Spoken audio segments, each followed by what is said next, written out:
Okay, we are getting back onto the freeway again this morning. Had a very nice place last night.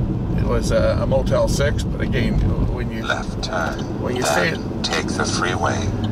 When you stay at a Motel 6, you know what you're getting, right? It's always going to be the same quality. Their rooms are non-smoking rooms, and there's, you know, it's a good clean. It was a big, huge room, had everything in a king-size bed. It was great. You know what you're getting.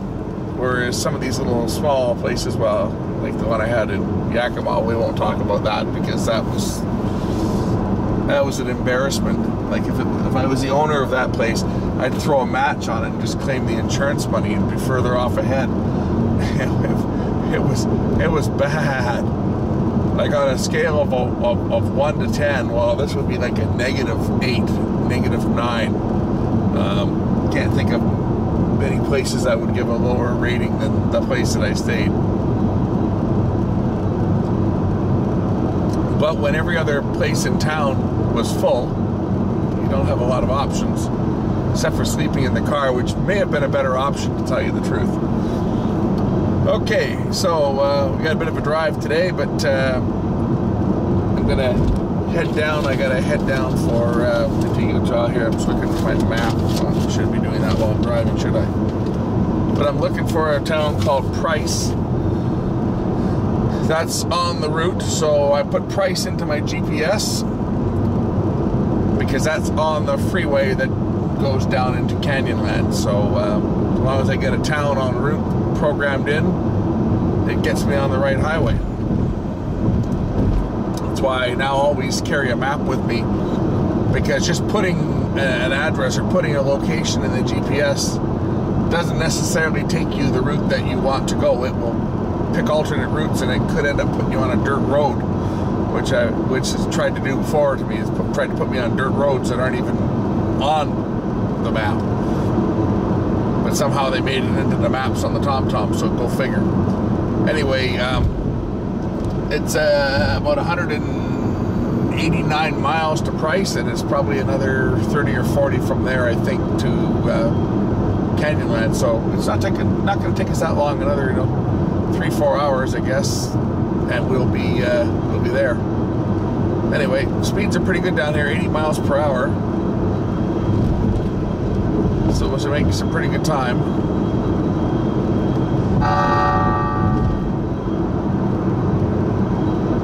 Of course, my GPS is so old that it was made, and the maps are outdated by years on this thing. This GPS is so old that it thinks that the speed limit is only 75, so I get the gong even before I get to the speed limit. So we're about 36 miles from Ogden, 72 miles from Salt Lake City, which we'll be just passing through today. And we should start seeing some nicer scenery coming up fairly soon, as we're going to be getting back into the mountains. Now hopefully we're going to be able to see the mountains. It looks kind of hazy out there today, so hopefully there won't be too much haze.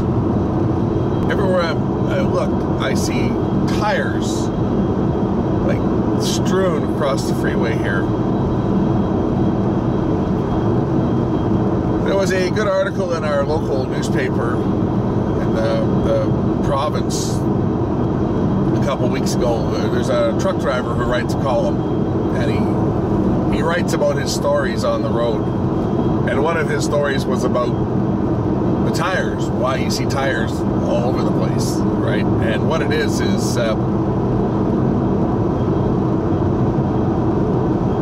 truck drivers, a lot of them will use dead deer or something on the side of the road. There's truck drivers will use what they call a retread tire, which is basically a tire that's worn out, and what they do is they grind it down to the cords, and then they put a new cap on it, and they basically glue it and heat it up. The new cap fuses to the old shell, problem with these tires is there's another one, you see, some more. Is if they don't do it right, or the tire's underinflated, or it's overloaded, or it's really hot,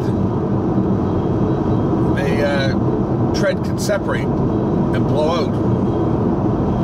And then you have chunks of tire all over the place. If one happens to blow right beside you and hit your car, it's going to do a fair bit of damage. To say, I had the misfortune of having one blow just as I passed the truck, and it scared the living crap out of me. There's another one, you see? It scared the living crap out of me. And I saw one yesterday blow behind me. So these things happen all the time. Saw it in my rearview mirror. It's just a road hazard that you got to keep your eyes out for. And motorcyclists really have to watch out for this, because if you get hit one of those pieces of the rubber on the road, chances are you're going to go off the bike. Simple as that. And just the sheer number of them I see here, I mean, my God, it's like, it's, I don't even pass a mile and I see them. Just at the time I've been talking here, I've seen a half dozen chunks at the side of the road. Here's another one, you see? And here's a guy that doesn't understand that if you're not going to go fast, you're not going to do the speed limit to get out of the fast lane. But it's just everywhere you look. There's some more, right? Some more scrap from tires. There's some more. I mean, it's just another piece. It's almost comical, the amount of tire caps that are just lying all over the side of the road. Here's another piece.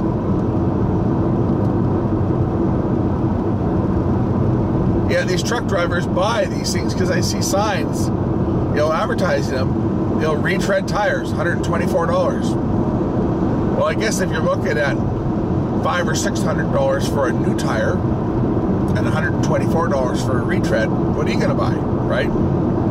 To hell with anybody behind me if it blows. Who cares about the windshield I take out, or who cares about the radiator I puncture if it hits your car or wrecks your tires? No, we don't give a damn about that. It's all about making a buck for us. We'll just go the cheap route and let everybody else dodge the debris when the things blow. But this is ridiculous. All these tires all over this road.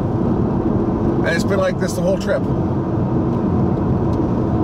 Who does this guy think he is, driving up the work zone with his flashing lights, creating all that dust for everybody else? This guy just ripped right through the middle there and into that lane.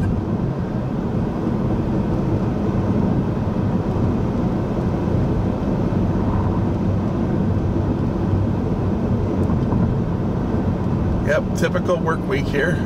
Just shut down half the highway and start working on the median.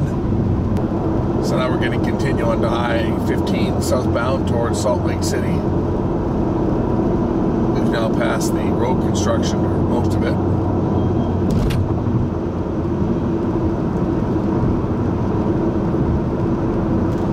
Big oil refinery ahead of me here.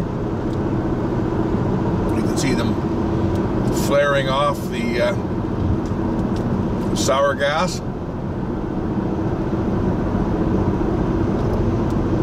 Just approaching Salt Lake City. Driver, after the rough estimate of 800 yards, keep left, then keep left. Keep left, then keep left. Yep. Pretty good sized refinery there. Those flames coming off the keep left. The burn-off towers are probably 50 feet, 40 feet in the air.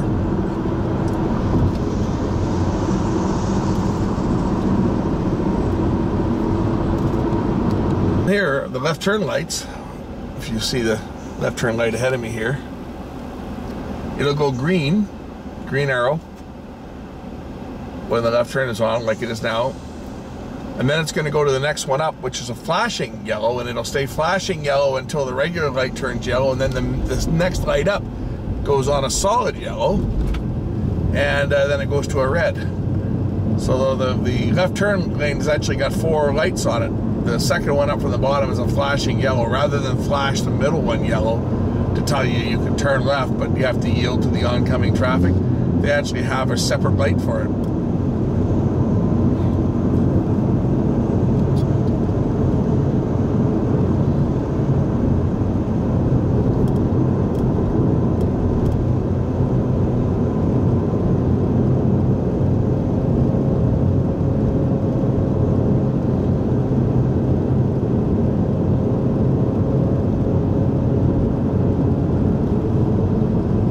Some wind generators. There's not much movement on them today, but there's a cluster of them over there.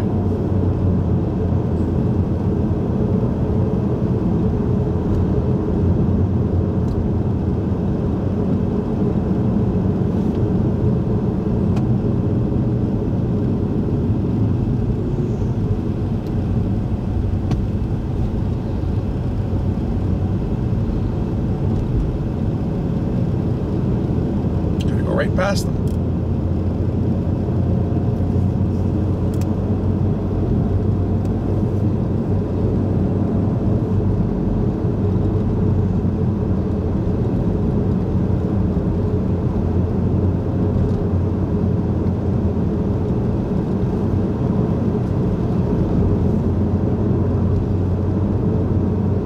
So we actually built one back home on top of Grouse Mountain that will generate enough power to power the whole resort that's there. But anybody who comes to visit Vancouver will see it perched at the top of the mountain, but it is completely stationary and it is not generating any power.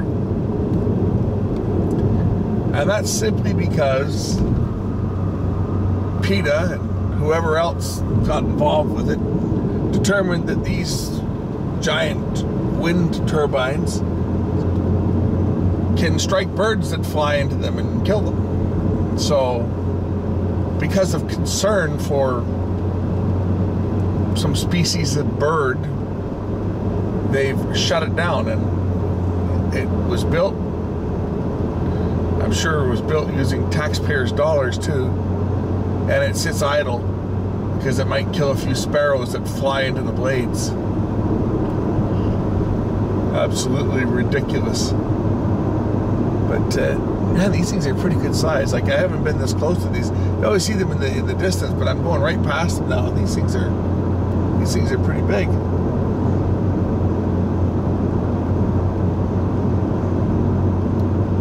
So now we're starting to get into some of the interesting roads. So I'm going to leave this camera running here for a bit as we're starting to get into the twisties.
where I'm going to be staying for the night. I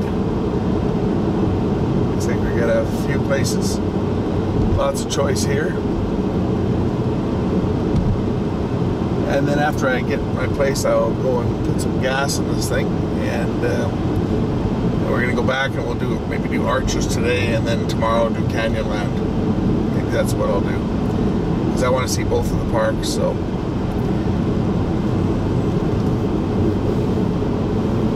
there's the Colorado River that we're just crossing over now.